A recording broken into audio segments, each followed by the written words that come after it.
Paano masabi?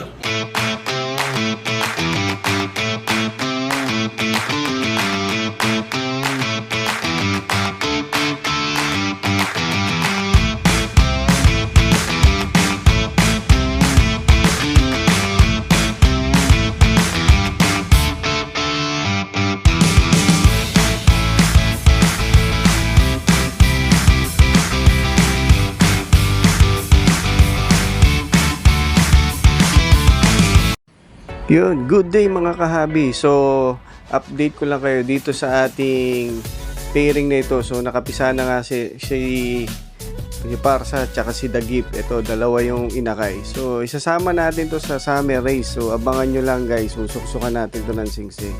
So, healthy naman yung mga inakay nila. Maganda yung naging resulta. Unlike dun sa unang pairing ko, talagang nabugok yung itlog. Siguro sobrang init nga. Ayan. So, abangan nyo to yung parisa na to guys hanggang sa karera. Susuksukan natin sila. So, update ko kayo dito guys. Maraming salamat lagi sa suporta nyo at panonood sa ating video. Okay? Maraming salamat. Thank you.